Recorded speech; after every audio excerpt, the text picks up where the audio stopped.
Hello and greetings, as usual, wherever you are on our magnificent, unique planet called Earth. I wish you peace, joy, and happiness wherever you are on this special planet. As you see from today, my title is My Travels and My People, the Hebrew people.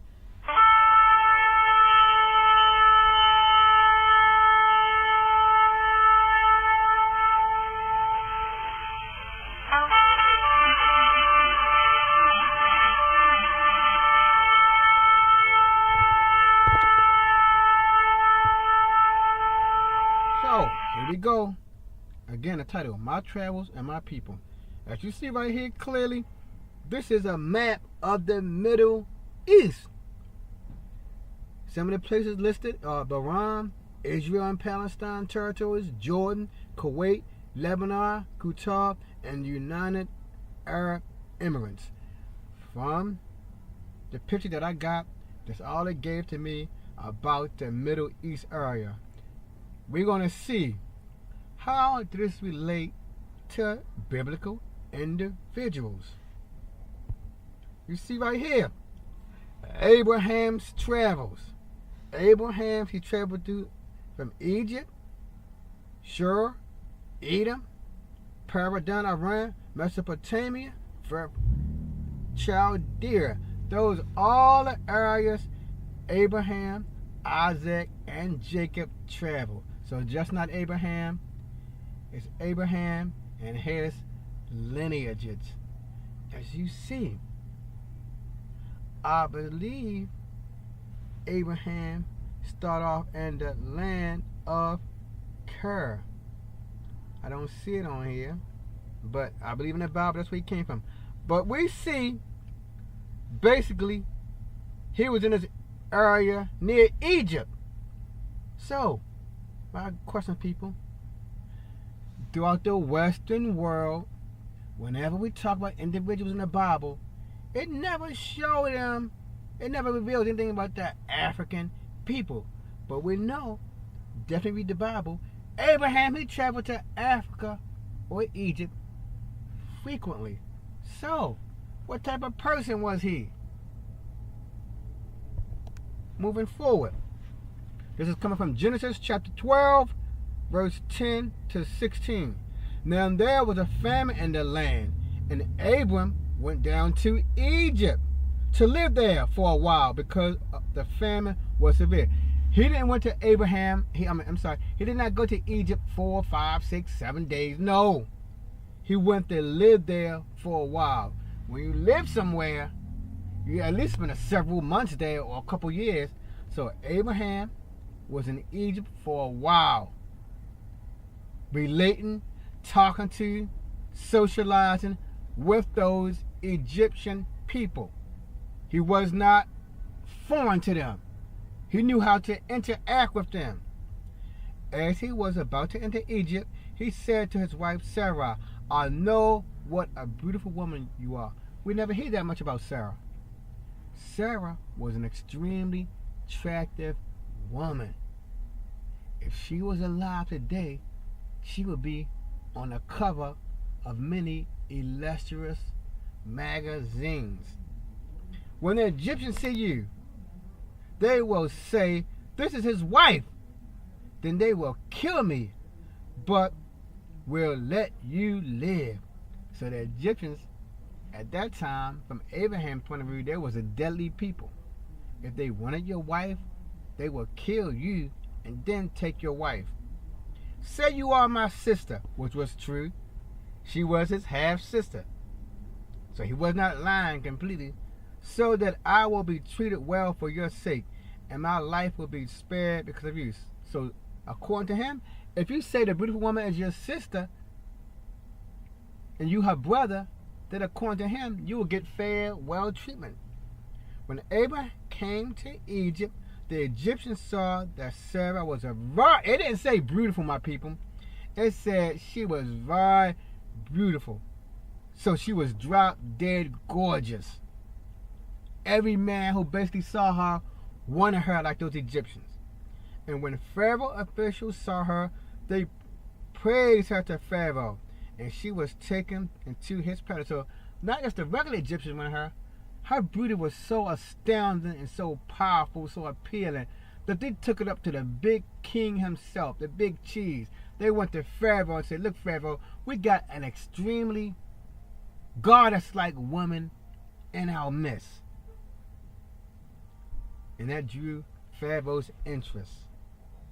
So we see here, my good people, Abraham, he lived in Egypt for a while, and he had a working relationship with those people. He was not a stranger there. The Egyptians didn't treat him like he was a strange man. They welcomed him right in. So tell me, for Abraham to fit right in with the Egyptians, what type of person was he? Did he look close to, like the Egyptians? Was he a skin tone that they recognized? As you see right here, I didn't just use one piece of art. No, I got 4 pieces of art that show us how those Egyptians look. And this first slide, my mouse is over, they looked brown skin. Brown skin. The second slide, I see brown skin. Wait, I'm making my video. I see dark brown skin and light brown skin people. I'm coming to this next slide where my mouse is hovering over. These are Egyptians women. Look at their hair. Their hair is long and thick, not wavy, not easily blown in the wind. Their eyes are black and their hair is black and their skin tone is brownish. I'm coming here to my last slide on the lower right. Once more, deep, black, thick hair, brown skin. And you know the skin is brown because the wall is white. Well, as white as that time, but you know that the artwork is a couple thousand years ago. The wall is white, the skin is brown. They look like people who you know. They like people in my neighborhood. Alright, this article. A 1,500-year-old painting of young Jesus' face discovered at ancient church in Israeli desert. Look at this sketch picture. Look at his hair. It's not stringy. It's bushy. It's very bushy. So what must he have been like? It's like a bush. And it's bumpy. Not straight, not long. Bushy, bumpy hair. 1,500 years ago. We don't see no pictures like this of so-called Christ anymore. And the Jay's picture, he all got long, blonde-like hair. Here, once more, his hair is bushy, full, lively, like a certain group of people who I will not name in this slide, but I leave it up to your imagination. Alright. But if the priest looks at the infection of the scale, and indeed it appears to be no deeper than the skin, and there is no black hair in it, then the priest shall isolate the person with the scale infection for 7 days. That's giving you an idea of how the ancient Hebrews looked. It said black hair. It did not say brown hair. It did not say tan hair. It did not say red hair. It did not say blonde hair.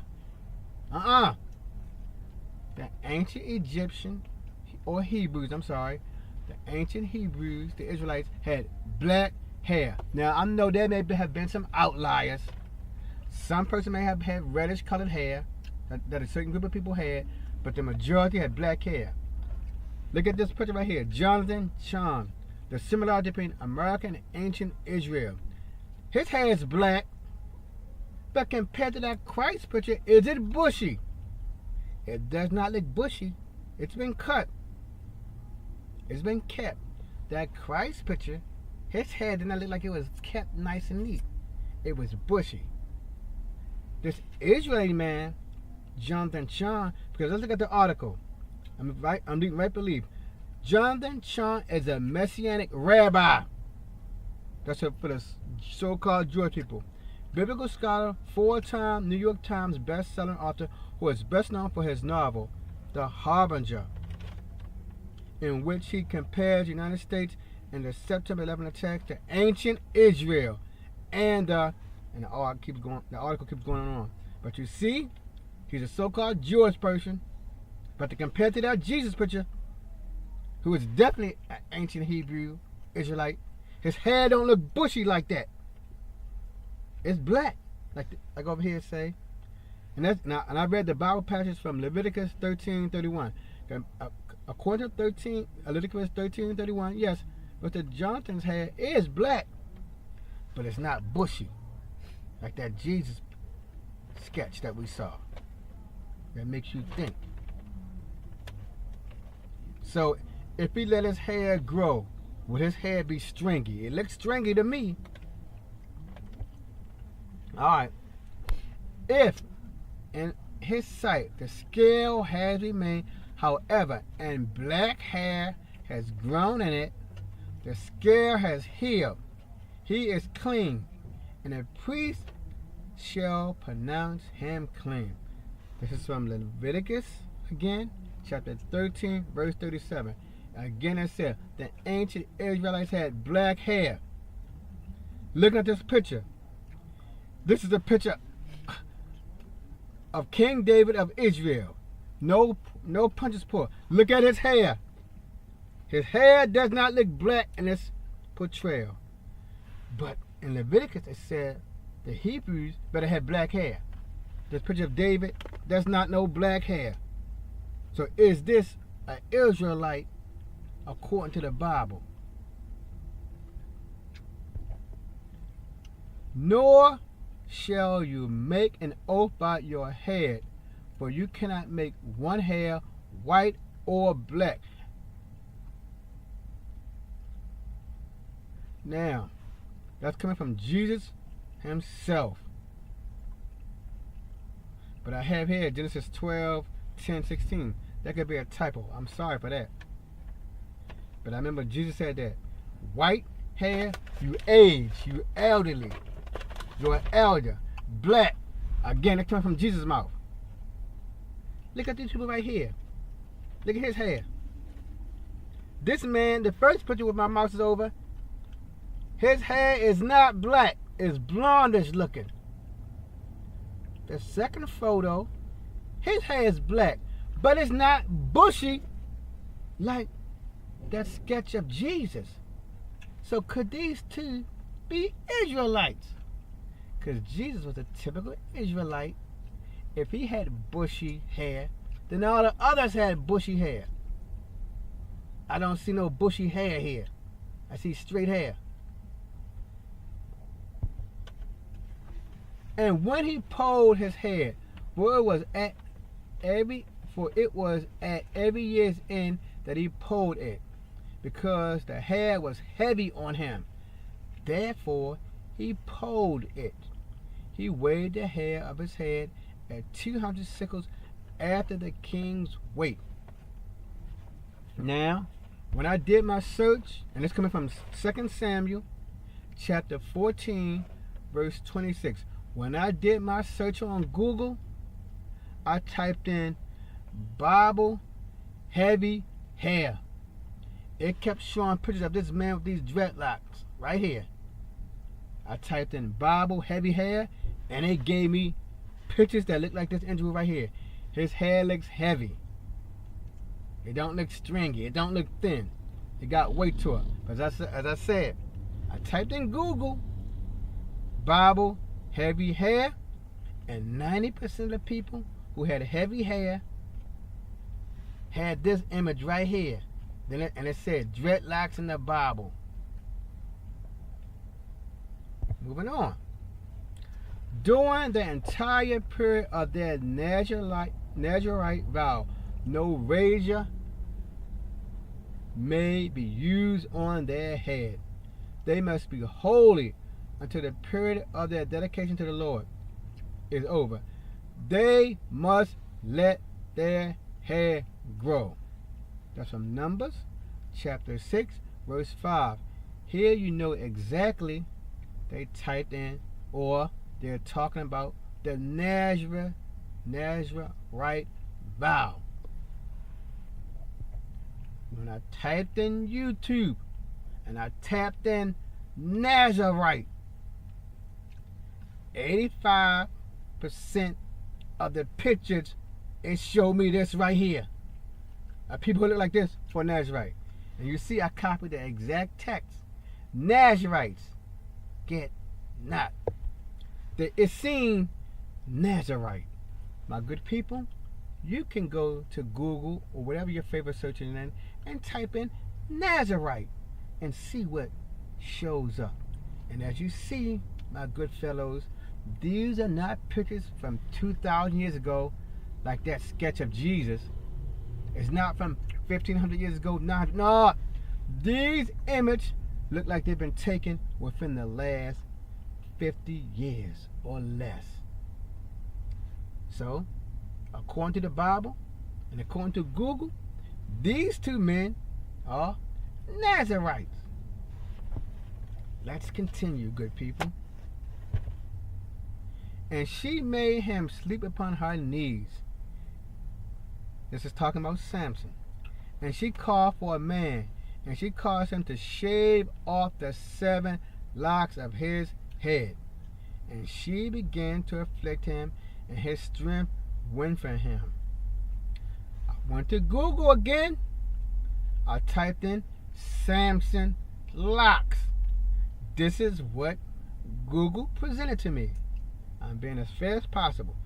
Both of these, according to Google, fit the from Samuel. Look at this first picture that my mouse is hovering over.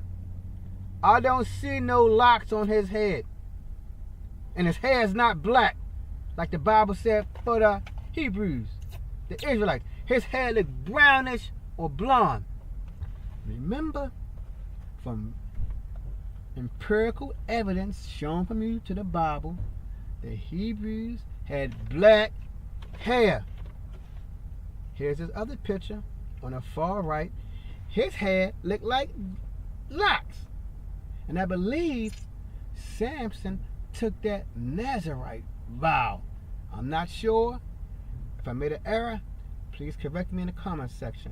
So we see the first picture on the left, his hair is not black. That's one criteria for the Hebrews and Israelites, having black hair. His hair is not black, so I can cross him out right then and there of not being a Hebrew. The man on the right, he does fit the criteria. His hair is black, and he got heavy looking dreadlocks. He looked heavy, and it looked like there's about 7 of them. All right, that's the evidence. I didn't add nothing to it. Now, they shall not shave their heads or let their locks grow long. And don't say don't let your locks grow long. They surely trim the hair of their heads. And that's coming from Ezekiel chapter 44, verse 20. This time I use a picture of a woman. Her locks are short. She did not let them grow long. She trimmed her hair. You can call it shaving, trimming, whatever, but she trims her hair. So that's it, my good people, about my travel and my people. Heavenly Father, thank you for this lesson. We only went to your book. I did not add a lot of my comments in there, talking for 30 minutes and reading only 2 verses. Your servant read many verses from the Bible, and he had photographs to correspond to those verses. So whoever listening, let them have a great idea of what Abraham was like and his descendants. Thank you for this lesson. In the name of the Father, Son, and the Holy Spirit. Amen. If you like my topic, please give me a thumbs up. If you have any comments to add to increase my understanding, please leave a comment. If you would like to share this content on any social media, such as Facebook, such as Google Plus, such as Twitter, Instagram, please share it. Once more, thumbs up, give a comment, and share the content. Thank you for stopping by. Have a wonderful day. Thank you.